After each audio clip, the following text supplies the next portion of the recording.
ผู้ช่วยเจ้าวาดวัดพิชยาธิการามวรวิหารกรุงเทพมหานครรักษาการเจ้าวาดวัดป่าพุทธชินสารามหรือว่าในนาคราชและประธานมูลนิธิพุทธสุนทรภูมิรักษาการพระสงฆ์เองผู้ด้วยความเคารพครับเป็นท่านมหาผู้วิรัตผู้ราชการจังหวัดพะเยาท่านรองผู้ว่าราชการจังหวัดพะเยาท่านรองนายกเหล่ากาชาติจังหวัดพะเยาครับรวมถึงท่านหัวหน้าส่วนราชการท่านผู้มีเกียรตินะครับท่านผู้ใจบุญที่มาร่วมในการบริจาคโลหิตวันนี้เป็นการประกอบพิธีเปิดโครงการพะเยารู้น้ำใจบริจาคโลหิตเฉลิมพระเกียรติเป็นพระราชกุศลเนื่องในโอกาสมหามงคลเฉลิมพระชนมพรรษาพระบาทสมเด็จพระเจ้าอยู่หัว28 กรกฎาคม 2569 และอีกโครงการหนึ่งครับชื่อโครงการมหาทานบารมีร่วมบริจาคโลหิตดวงตาและอวัยวะทำความดีถวายกับนักบุญแผ่นดินเฉลิมพระเกียรติซึ่งวันนี้ก็ถือว่าเป็นครั้งที่ 4นะครับที่เราได้ขับเคลื่อนโครงการงานสาราประชาคมจังหวัดพะเยาผมขออนุญาตที่จะได้เข้าสู่ขั้นตอนการประกอบพิธีโดยในลำดับแรกขอเรียนเชิญท่านอ่อนอาภาโลวีรัตน์ผู้ว่าราชการจังหวัดพะเยาจุดธูปเทียนนมัสการพระรัตนตรัยจากนั้นเราไปดูต่อการทุกทีแรงต้องงานพระบรมฉายาลักษณ์จุดธูปเทียนเพื่อน้องน้อยและทุกท่านก็จะได้รับพระรูปตามลำดับขอเรียนเชิญครับอ๋อคือแล้วกลับคือแล้ว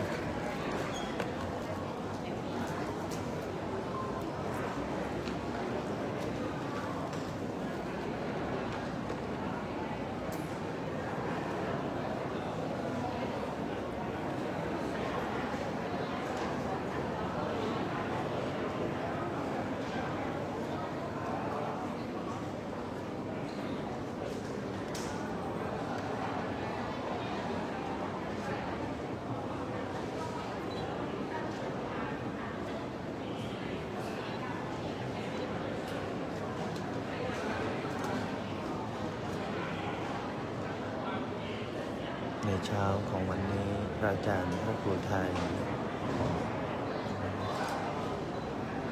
ได้มาร่วมพิธีโครงการมหาทานบารมีบริจาคโลหิตต่อชีวิตปวงประชา9 อำเภอวันนี้เป็นอำเภอที่ 4คืออำเภอเมืองพะเยาประธานในพิธีฝ่ายสงฆ์พระอาจารย์พระครูไทยพระครูอภิลักษ์ชินวงศ์ด็อกเตอร์และประธานฝ่ายคารวะผู้ว่าราชการจังหวัดพะเยาท่านอ่อนอาภาโลวิรัตน์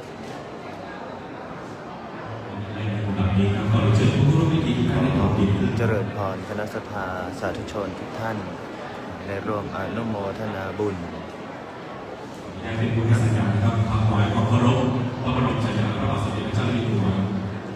และตัวของไทยพระบรมราชินีทั้งหมดตรง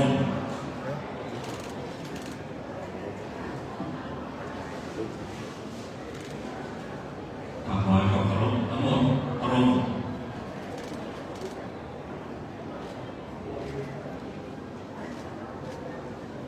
ถวายความเคารพพระฉายาลักษณ์สมเด็จพระเจ้าสิริกิติ์พระบรมราชินีนาถพระบรมราชชนนีพันปีหลวงทั้งหมดตรง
เป็นมาของการจัดโครงการในวันนี้ขอเรียนเชิญครับ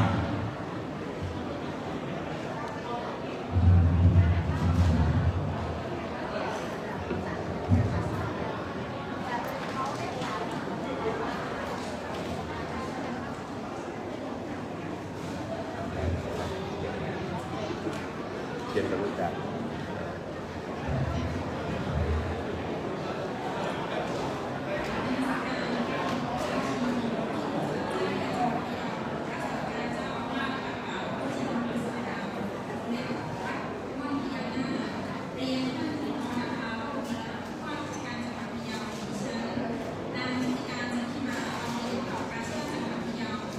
ในนามเหล่ากาชาดจังหวัดพะเยารู้สึกยินดีเป็นอย่างยิ่งที่ผู้ว่าราชการจังหวัดพะเยา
ที่ปรึกษามูลนิธิพุทธศาสนาดูท่านก็มาช่วยขับเคลื่อนในกิจกรรมต่างๆเหล่านี้นะครับร่วมกับท่านพระครูไทยขอที่ให้ท่านนะครับได้มาพบปะพูดคุยให้กำลังใจนะครับในการขับเคลื่อนงานของมูลนิธิพุทธศาสนาภูมิร่วมกับทางจังหวัดพะเยาแล้วก็ได้เจอ พระพุทธไทยหรือพระครูพิรัตน์ชินวงศ์และท่านที่ได้การมาท่านนายอำเภอพะเยาท่านสมาชิกเหล่าประชาชนท่านหัวหน้าส่วนราชการและท่านผู้มีเกียรติรวมถึงท่านผู้ร่วมบริจาคโลหิตที่เคารพทุกท่านครับผมพระบุญสังขารที่ปรึกษามูลนิธิสุนทรภูมิก่อนอื่นก็ต้องกราบขอบคุณจังหวัดพะเยาโดยเฉพาะท่านผู้ว่าราชการจังหวัดและท่านสมาชิกเหล่าประชาชนได้ให้โอกาสได้ร่วมโครงการมหาทานบารมีธรรมความดีถวายบุญแผ่นดิน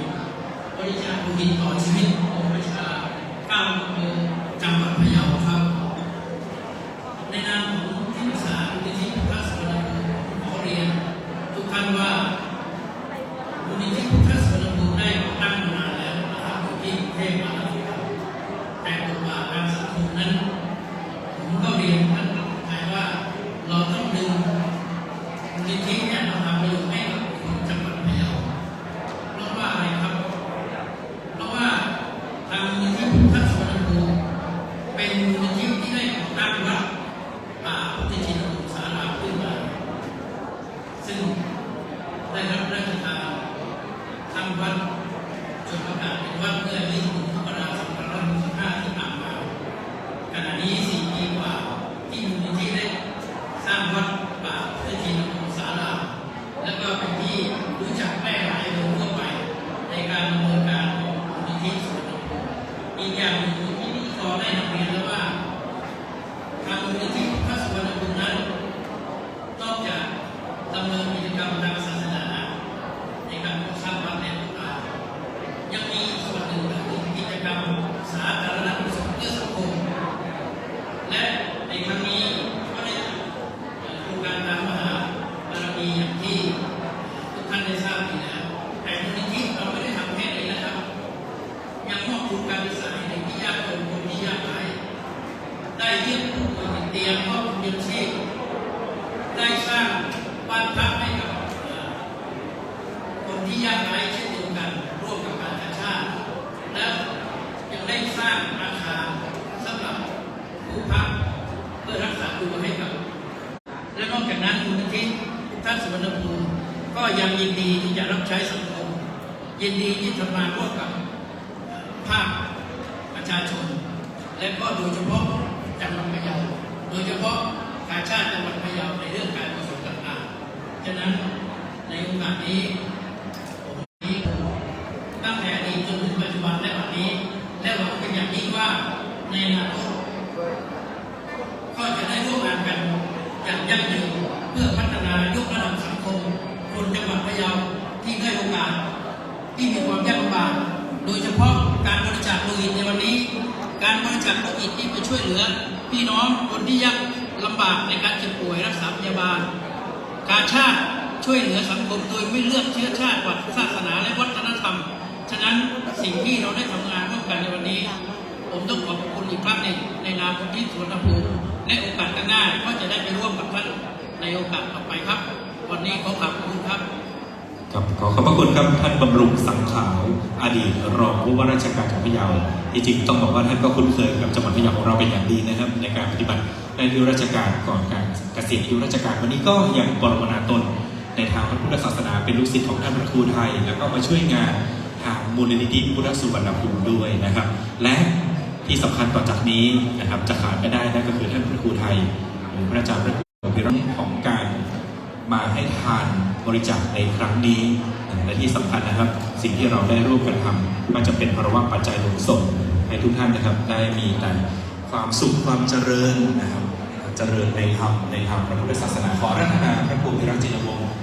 จะได้โปรดเมตตากล่าวสัมโภชนีคาถาอนุโมทนาบุญให้กับผู้มาบริจาคโลหิตนะครับรวมถึงผู้ที่เข้าร่วมในโครงการแบบนี้ด้วยครับขอรัตนาในความเคารพครับ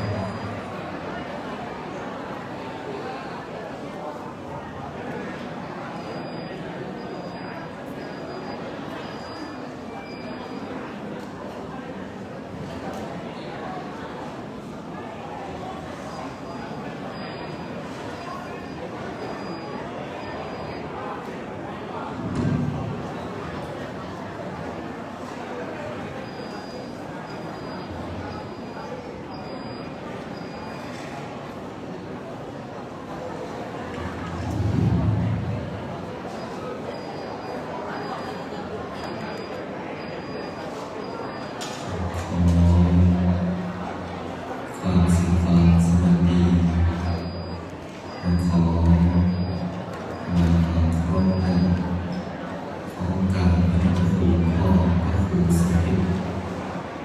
ปุญญากร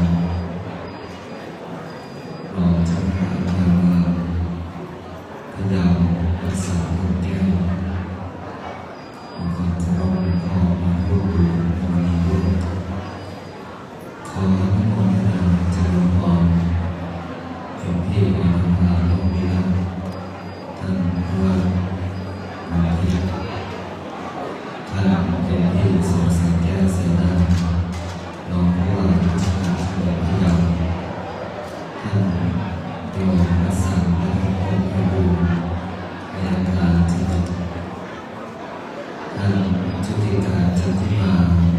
รองนายกองค์การชาติจังหวัดพะเยาท่านสมชายวงศ์จันทร์เกษมนายอำเภอเมืองพะเยาตลอดถึงการชาติ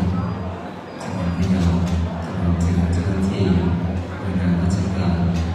จังหวัดพะเยาและญาติโยมสาธุชนที่ได้เดินทางมาบริจาคเลือดตลอดถึงจิตอาสาทำความดีวัดมอบพญานาคที่รอโครงการแล้วก็จัดเตรียมสิ่งของที่มอบให้กับผู้ที่มาร่วมบริจาคเลือดและในส่วนของการจัดการท่านที่มีบทบาทอยู่เบื้องหลังสิ่งวัดมอบพญานาคในส่วนนั้นที่ได้ช่วยขับเคลื่อนโครงการพยารวมน้ำใจบริจาคโลหิตโครงการมหาธรรมความดีร่วมบริจาคโลหิตดวงตาและอวัยวะทำความดีที่มากับวันดีแผ่นดินการถวายเป็นพระราชกุศลแด่พระบาทสมเด็จพระวชิรเกล้าเจ้าอยู่หัวสมเด็จพระนางเจ้าสิริกิติ์พัชรสุภาพิมลรัตน์สมเด็จพระนางเจ้าสิริกิติ์พระบรมราชินีนาถพระบรมราชชนนีพันปีหลวงและสมเด็จพระเจ้าลูกเธอเจ้าฟ้าวชิรกิติยาภาทางจังหวัดพะเยาพร้อมด้วยคณะสงฆ์จังหวัดพะเยาทั้ง9อำเภอและจากโครงการนี้โดยขับเคลื่อนมาแล้วนะครับ4อำเภออำเภอที่1คือปากยอผ่านมาแล้ววันที่19มิถุนายนอำเภอที่2เป็นวันที่9เมื่อวันที่9กรกฎาคมอำเภอที่3อำเภอแม่จันทร์วันที่16กรกฎาคมและอำเภอเมืองพะเยาตรงต่อวันที่23กรกฎาคมจังหวัดพะเยาตามที่ท่านผู้ว่าได้กล่าวไว้แล้วก็คือกุศลธรรมดีที่พวกเราทั้งหลายได้ทำร่วมกันเวลาเป็นสิ่งที่มีค่าด้วยเหตุผลที่ว่าเวลาคือชีวิตชีวิตคือเวลาหมดชีวิตก็คือหมดเวลาจงใช้ชีวิตให้คุ้มค่าอย่าใช้ชีวิตผ่านไปวันๆดังนั้นวันนี้พวกเราทั้งหลายผู้ขับเคลื่อนตลอดถึงที่ผู้มาบริจาคเลือดใช้ชีวิตและเวลาที่เราอยู่บนโลกนี้กับหน้าที่ที่เราไม่ชอบกับตำแหน่งที่ผู้ทำหน้าที่และตำแหน่งคือเวลาในชีวิตหมดเวลาหมดชีวิตเมื่อหมดหน้าที่หมดตำแหน่งทุกอย่างก็ควรไปสู่สุคติเดิมแต่หลวงพี่ขอนำพาโลกวิลาตลอดถึงเหล่าการชาติจังหวัดพะเยา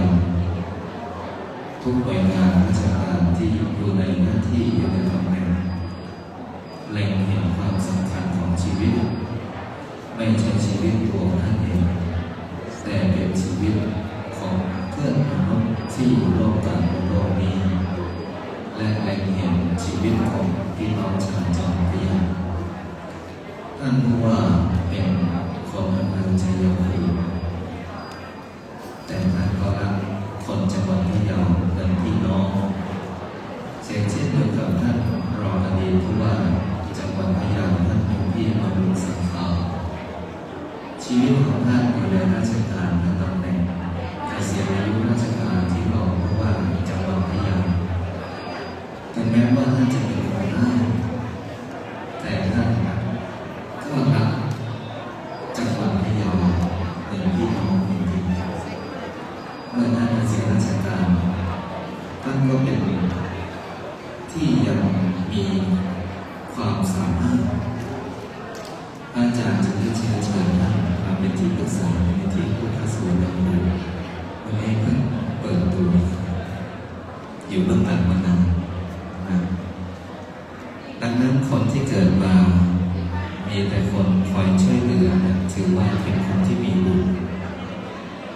แต่คนที่เกิดมาแล้วได้ช่วยเหลือคนอื่นถือว่าเป็นคนที่มีบุญมากวันนี้พวกเราเป็นคนที่มีบุญมากนะเพราะว่าเราช่วยเหลือคนที่ไม่จำเป็นจะต้องเป็นพี่เป็นน้องเป็นพ่อเป็นแม่เป็นญาติเราได้ช่วยเหลือต่ออายุต่อชีวิตก็ขอขอบคุณและขอบใจผู้ที่มาบริจาคเลือดของท่านคือเลือดที่ไปช่วยเหลือต่อชีวิตของคนมากมายและขอให้ท่านคิดเสมอว่าท่านคือคนที่มีบุญมากอย่างไรที่ท่านมีอุปสรรคและปัญหาบุญที่ท่านทำวันนี้จะคอยช่วยเหลือท่านให้พ้นจากวิกฤตของปัญหาชีวิตก็ขออนุโมทนาทุกภาคส่วนที่เอ่ยนามก็ดีและไม่เอ่ยนามก็ดีในนามคณะสงฆ์จังหวัดพะเยาทั้ง9 อำเภอก็ขออนุโมทนาในงานราชการจังหวัดพะเยานำโดยท่านโยมที่อรภาโลวิลาภผู้ว่าราชการจังหวัดพะเยาและเหล่ากาชาติจังหวัดพะเยาทุกภาคส่วนภาคีทั้งโรงพยาบาลจิตอาสาทุกคนที่เสียสละเวลาและเสียสละปัจจัยสิ่งของสิ่งสำคัญผู้มาบริจาคเลือดเสียสละเลือดของท่านเพื่อต่อชีวิตของเพื่อนมนุษย์โลกขอหน้าแห่งบุญบารมีกุศลแห่งพุทธธรรมสังฆะอำนาจแห่งบารมีแห่งองค์พระเจ้าปกครองอำนาจแห่งบารมีแห่งอดีตพระมหากษัตริยาธิราชเจ้าแห่งอาณาจักรภูกาญาอันมีองค์ประกอบแห่งบรมกษัตริย์พระพุทธเจ้าพระพุทธเจ้าพระมิตรราชทรงธรรมพระคุณกำเนิดเป็นที่สุดแห่งอาณาจักรภูกาญาโดยเทพเทวาสิ่งศักดิ์สิทธิ์ทั้งหลายในสากลโลกจงได้ประสิทธิประทานพรให้ทุกท่านทุกคนณสถานที่นี้ที่มาแล้วก็ดีที่ไม่ได้มาก็ดีทั้งสี่ทิศจงมีแต่ความสุขความเจริญคิดทำอธิษฐานสิ่งใดก็ขอให้สิ่งนั้นสำเร็จทุกประการอีกทั้งขอให้ทุกคนจงปราศจากสัพพทุกข์สัพพโศกสัพพโรคสัพพภัยสัพพเคราะห์เสียใจใดจงคิดเรื่องสัพพะ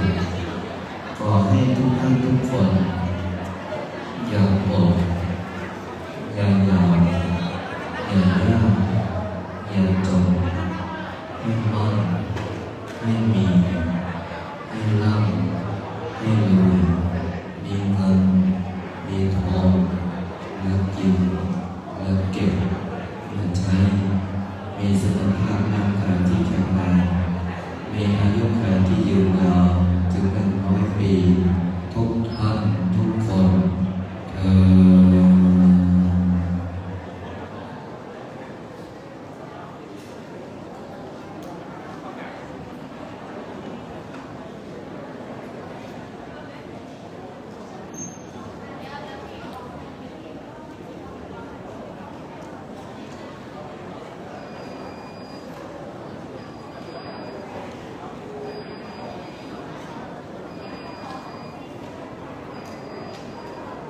ขอขอบคุณในความเมตตาและนักจำท่านผู้ทำในพระพุทธวิรจิตบุตรที่มีความเมตตาสมบูรณ์นะครับอนุโมทนาบุญผมขออนุญาตนะครับท่านที่บริจาคโลหิตแล้วจะได้มารับของ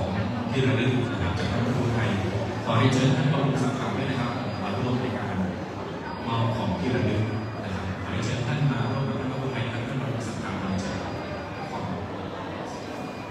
ทั้งผู้บริจาคโลหิตที่บริจาคแล้วเดี๋ยวเข้าแถวมาข้างหน้าเลยนะครับมารับของที่ระลึกจากท่านพระครูไทยด้วยนะครับ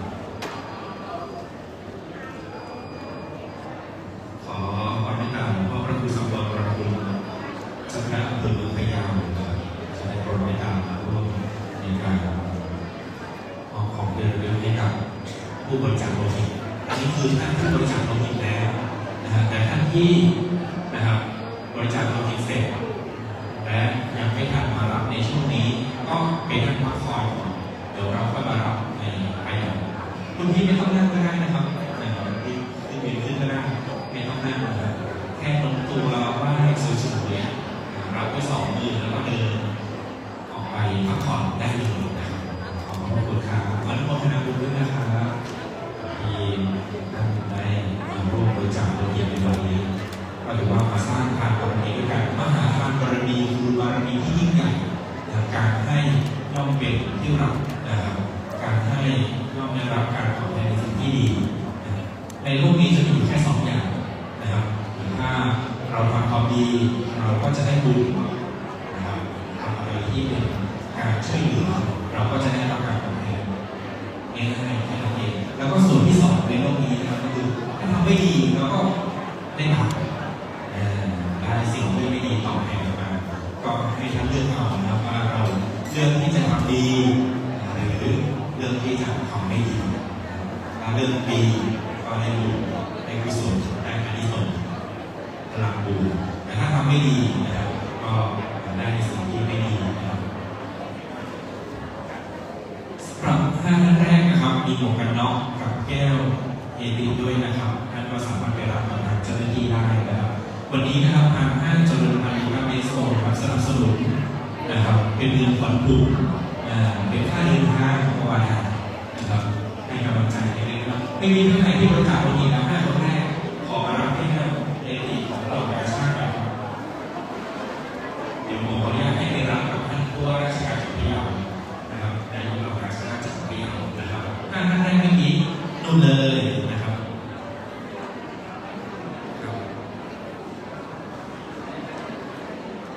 ครับสำหรับท่านที่จะรับหมวกกันน็อกนะครับ1คุณทิติภาวันเผ่าคำคุณวาทินีทัพปัญญาคุณณัฐพลคำเผ่าพันตำรวจโทหญิงพิมนิพากับคุณรุ่งนะครับอันนี้เป็น5 ท่านที่จะได้รับหมวกกันน็อกจากคปภ.นะครับคณะกรรมการส่งเสริมความปลอดภัยบนท้องถนนเดี๋ยวผมขออนุญาตนะครับท่านผู้ว่าราชการจังหวัดพะเยานะครับจะเป็นผู้มอบถ้าท่านอยู่ตรงไหนที่จะรับหมวกกันน็อกมาทำแบบนี้เดี๋ยวขออนุญาตท่านผู้ว่าราชการจังหวัดพะเยาสักครู่ได้ไหมครับจะได้ท่านเป็นผู้มอบนะครับของจะได้ท่านผู้ในยุคเราสักครู่มายืนยันตรงนี้นะครับ5 ท่านสักครู่นี้ตามรายชื่อท่านได้มาก่อนนิดนึงไปครับเป็นไรทำไมต้องเรียนการกับคปป.ขอบคุณด้วยนะครับผมคปป.นะครับเดี๋ยวจะมาร่วมถ่ายรูปตรงนี้นะครับ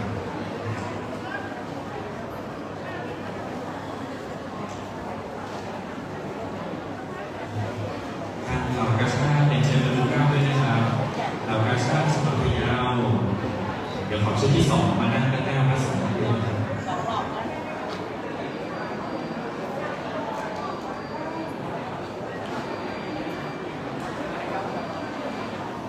เรากระชากมาข้างหน้ารับทุกท่านได้เลยครับเป็นแรงกระชากทุกท่านเลยที่จะได้มาร่วมบันทึกภาพนะครับ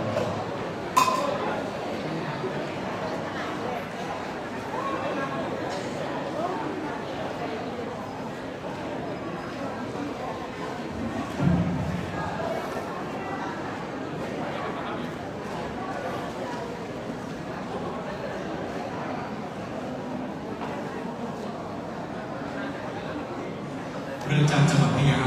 นะครับผู้มาสนับสนุนในการจัดโครงการในครั้งนี้เรือนจำจังหวัดพะเยาขอด้านหน้ามารอถ่ายรูปต่อจากชุดนี้เลยครับเรือนจำจังหวัดพะเยาทุกท่านครับเดี๋ยวขออยู่ก่อนนะครับเดี๋ยวขอให้เรือนจำมาร่วมบันทึกภาพด้วยนะครับ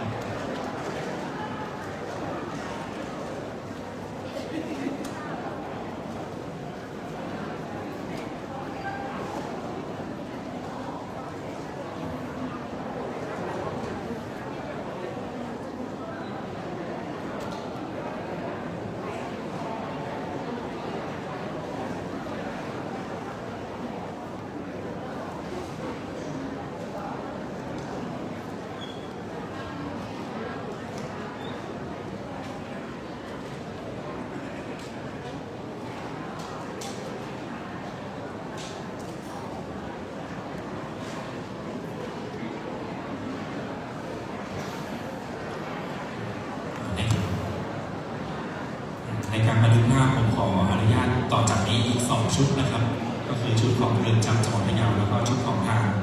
โรงพยาบาลพะเยาร่วมกับสาธารณสุขจังหวัดสาธารณสุขอำเภอนะครับ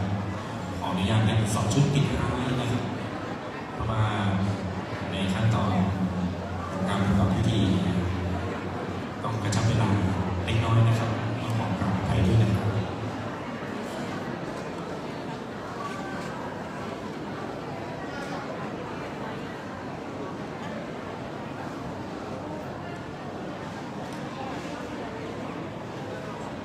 เจ้าของหมายเลขทะเบียน 5509 กรุงเทพมหานครเป็นรถวีโก้นะครับรถกระบะโตโยต้าวีโก้ 5509 กรุงเทพมหานครนะครับยาลงท่านนะครับ สวัสดีค่ะท่านที่บริจาคโลหิตนะคะ อย่าลืมดื่มน้ำ1-2 แก้วนะคะอยู่ด้านหลังนะคะหากท่านไม่ดื่มน้ำเลือดท่านจะเขียวจะดื่มนะคะดื่มน้ำ1-2 แก้วแล้วก็ผู้ที่บริจาคเสร็จแล้วมีวิตามินวางอยู่ในจานนะคะ ขอให้ท่านนำวิตามินมาคืนละ1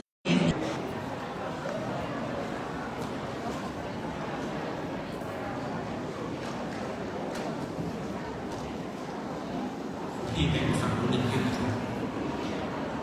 ฝั่งรุ่นหนึ่งนะครับ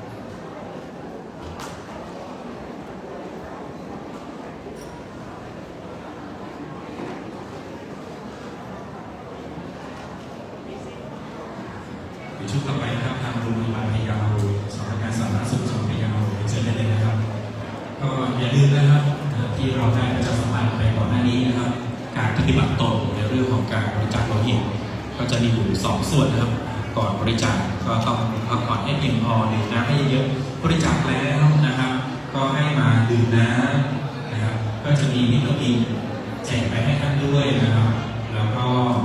มีอาหารว่างนะครับก็ให้ไปรับอาหารว่างทางเจ้าหน้าที่ทางแม่เหล่ากาชาติก็จะคอยดูแลท่านอยู่ก็จะเป็นการปฏิบัติตนนะครับหลังจากที่ท่านบริจาคโลหิตแล้วก็อันนี้ภาพแรกหรืออาจจะไม่ค่อยได้บริจาคโลหิตท่านก็จะต้องดื่มน้ำเยอะๆนะครับหลังจากที่บริจาคโลหิตแล้วอาหารบ้างเราเตรียมไว้ให้วิตามินก็ให้กินเสริมไปเรื่อยๆนะครับจะได้เสริมความเข้มแข็งของเลือดเราครับก่อนบริจาคก็ให้ดื่มน้ำ1-2 แก้วไม่ให้เรากระชากเป็นห่วงมากนะครับดื่มน้ำเยอะๆนะครับแล้วผมขออนุญาตนะครับไม่แน่ใจว่าท่านผู้ว่าราชการจังหวัดพะเยาท่านมีภารกิจที่จะต้องเดินทางไปต่อสักครู่นะครับหรือว่าไม่เป็นไรก็ให้ท่านรองนายกเหล่ากาชาติได้นะครับผมขอบคุณว่าทางคปภมีหมวกกันน็อกมอบให้กับทางผู้บริจาคโลหิต5 ท่านแรกนะครับผมขอตบป้ายได้ไหมครับท่านขอขยับตบป้ายนิดนึงอันนี้ของวัดด้วยหรือเปล่ามันซ้อนนะครับโอเคครับมาเลยถือไว้เลยครับต้องดู 2 ใบ ต้องดูว่ามันเวลาสตรีมไปแล้วมันซ้อน ของที่ระลึกจากท่านพระครูไทยให้ท่านมารับมอบได้เลยนะครับสำหรับท่านที่บริจาคโลหิตแล้วเจ้าหน้าที่อสครับ2 ท่านครับ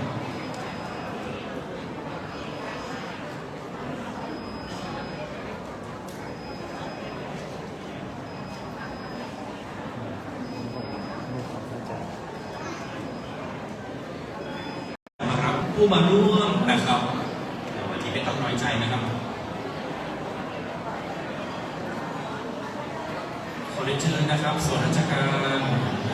ท่านที่มาสนับสนุนการปฏิบัติหน้าที่นะครับขอให้มารับวัตถุมงคลนะครับของที่ระลึกจากท่านพระครูไทยในเวลานี้ได้เลยนะครับมีอยู่2 อย่างนะครับท่านที่บริจาคโลหิตแล้วก็ให้มารับถุงของที่ระลึกจากท่านบำรุงสังขารที่ปรึกษามูลนิธิพุทธสวัสดิภูมิส่วนท่านที่มาช่วยงานส่วนราชการทุกท่านเลยนะครับให้มารับวัตถุมงคลของที่ระลึกจากท่านพระครูไทยในเวลานี้ได้เลยนะครับเดี๋ยวถ้าใครมาช้าไม่ได้จะเสียใจนะครับทางเรือนจำทางโรงพยาบาลพะเยาทางสำนักงานสาธารณสุขทางเหล่ากาชาตินะครับเดี๋ยวมารับได้ครับ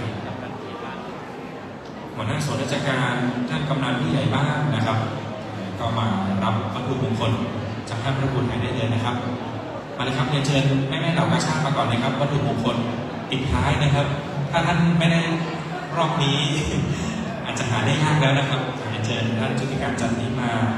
รองนายกเหล่ากาชาติจังหวัดพะเยานะครับ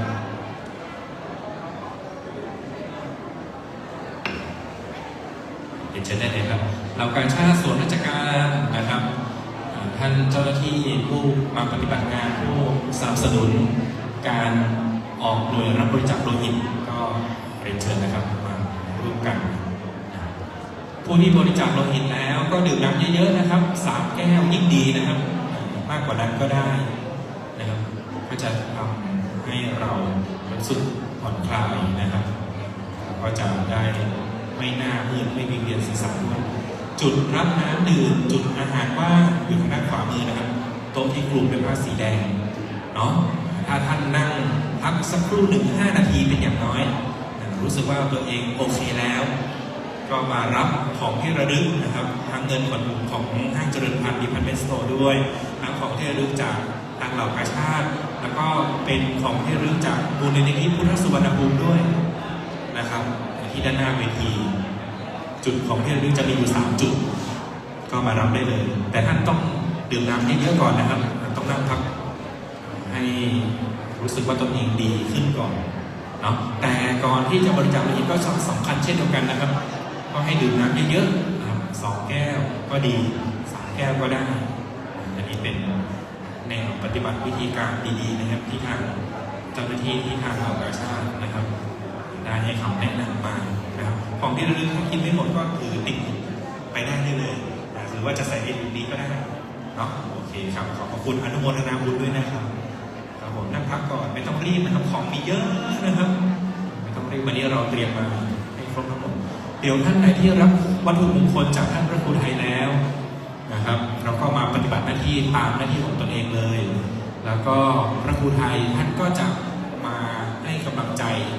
แต่ละเตียงแต่ละผู้บริจาคโลหิตนะครับเตรียมตัวให้พร้อมอยู่พระครูไทยจะมาให้กำลังใจเอาละครับผมก็การปฏิบัติพิธีเปิดก็คงจะได้เสร็จสิ้นแล้วผมขออนุญาตยุติในส่วนของพิธีเปิดแต่ถ้าจะให้ทางเหล่ากาชาตินะครับได้ประชาสัมพันธ์ในสิ่งที่วันได้รับการประชาสัมพันธ์หรือว่าสิ่งที่จำเป็นนะครับต่อการปฏิบัติตนก็สามารถที่จะใช้การประชาสัมพันธ์ตรงนี้